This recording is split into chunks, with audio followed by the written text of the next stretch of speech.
ખેડાથી સમાચાર મળી આવ્યા છે કે જિલ્લાના મહેમદાવાદ તાલુકાના વાંટવાડી ગામે આવેલી સરકારી જમીન સરકારી બાબુઓની આળસ અને બેદરકારીના કારણે બારોબાર વેચાઈ ગઈ હોવાનું બહાર આવતા ભારે ખળભળાટ મચી ગયો છે। વર્ષ 1979માં સરદાર સરોવર નર્મદા નિગમ લિમિટેડ દ્વારા સંપાદિત અને બાદમાં ખેડા સિંચાઈ વિભાગને મળેલી જમીન સરકારના નામે ચડી ન હોવાના કારણે મૂળ જમીન માલિકના વંશજોએ ભેજાબાજીપૂર્વક વેચી દીધી હતી। ₹5 કરોડથી વધુ કિંમતની આ જમીન અંગે જિલ્લા કલેક્ટરે એસઆઈટીની રચના કરી એફઆઈઆર નોંધવાની સૂચના આપી છે। મહુધા સિંચાઈ વિભાગના નાયબ કાર્યપાલક ઇજનેરે 8 આરોપીઓ સામે ફરિયાદ નોંધાવી છે, જ્યારે વાંટવાડી ગામના તલાટી કમ મંત્રીને 6 મહિના માટે ફરજ મોકૂફ કરવામાં આવી રહ્યા છે।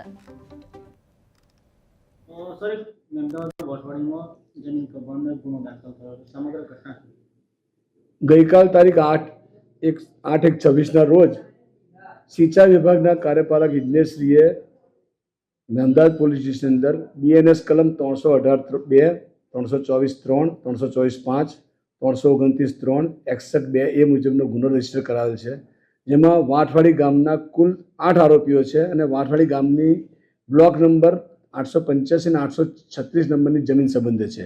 એ જમીન 1979ની અંદર વળતર ચૂકીને સંપાદન કરેલી હતી।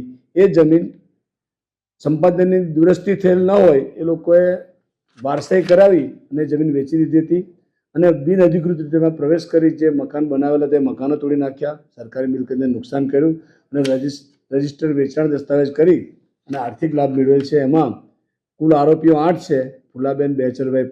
ફુલાબેન બેચરભાઈ પરમાર, ભરતકુમાર બેચરભાઈ પરમાર, વિમળાબેન બેચરભાઈ પરમાર એક જ ફેમિલીના છે અને બીજો જે બ્લોક છે એમાં ચંદ્રકાંત મોહનભાઈ પટેલ, એમના પત્ની સવિતાબેન ચંદ્રકાંતભાઈ પટેલ, એમનો દીકરો આશીષ કુમાર ચંદ્રકાંતભાઈ પટેલ અને બીજા જયેશભાઈ મેઘવાલ છે અને ભાવિન કુમાર ભેગાભાઈ પટેલ। આ કુલ 8 આરોપીઓ મળીને આર્થિક લાભ મેળવેલ છે। એમના વિરુદ્ધનો ગુનો રજીસ્ટર કરવામાં આવેલ છે। શું નામ છે તમારું? મારું નીતિનભાઈ દિનેશભાઈ હાથીવાલા છે। હું તલાટી કમ મંત્રી તરીકે વાંટવાડી ફરજ બજાવું છું। તમને ફરજ મોકૂફ કરવામાં આવે છે, શું કારણ દર્શાવવામાં આવ્યું છે, શું કહેશો? એટલે જે અહીંયા વાંટવાડી ગામે બ્રિજના નીચે આ બાજુ જે જમીન આવેલી હતી એ અત્યારે સિંચાઈ વિભાગનું કહેવું એમ છે કે ભાઈ 1979 થી 80 દરમિયાનમાં આ સંપાદન કરવામાં આવેલી હતી જમીન અને આ જમીન સિંચાઈ વિભાગને સોંપવામાં આવેલી હતી, જેની અંદર 10 ઓરડીઓ હતી, પણ એ સંપાદનની અસર એ 7/12 ઉપર આવેલી હતી નહીં અને જે પેલી દુરસ્તી કરવાની હોય કે જે સંપાદન થઈ હોય એ ગુંઠાની જમીન એ સિંચાઈ વિભાગે પોતાના નામે કરાવવાની હોય એ નામે થયેલી હતી નહીં। એટલે અત્યારે હાલમાં આ જમીન એ ખેડૂત ખાતેદારોના નામે બોલતી હતી।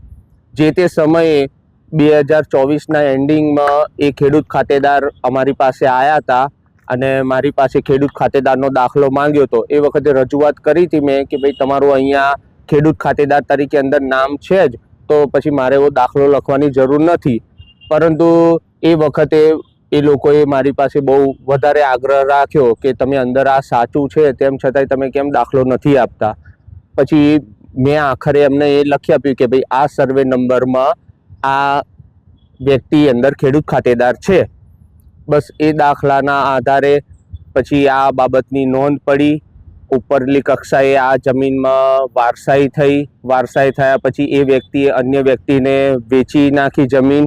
જે વ્યક્તિએ જમીન ખરીદી હતી એ વ્યક્તિએ તો આ બાબત જાણીને અને એ અંદર જે બાંધકામ હતું એણે એ વ્યક્તિએ દૂર કર્યું। એ વ્યક્તિને દૂર કર્યા પછી સિંચાઈ વિભાગને આ બાબતની ખબર પડી કે ભાઈ અમારી અંદર આ જે આ 10 ઓરડીઓ કે જે બી કન્સ્ટ્રક્શન બાંધકામ કરેલું હતું જે અત્યારે જર્જરિત હાલતમાં જ હતું, તો એ દૂર કર્યું। એ બદલ એ લોકોએ ત્યાં નોટિસ આપી, જાણ કરી ત્યાં અને જિલ્લા સંપાદન અધિકારી જે હોય એમણે એસઆઈટી બેસાડીને અને આની બધી કાર્યવાહી કરી। એ કાર્યવાહી દરમિયાન આ બધી જે કાર્યવાહી હતી એ કાર્યવાહીમાં બધી જાણ થતાં એટલે આ બધું થયું અને મને ડાયરેક્ટ કોઈ નોટિસ નથી આપી, જિલ્લા વિકાસ અધિકારી સાહેબે, નાયબ જિલ્લા વિકાસ અધિકારી સાહેબે કે કલેક્ટર સાહેબે કે મારા કોઈ ઉપરી અધિકારી સાહેબે મને આ બાબતનો કોઈ ખુલાસો કરવાનો કોઈ મોકો નથી આપ્યો, મને કોઈ કારણદર્શક નોટિસ નથી આપી અને ડાયરેક્ટ મારો સસ્પેન્શન ઓર્ડર મને આપ્યો.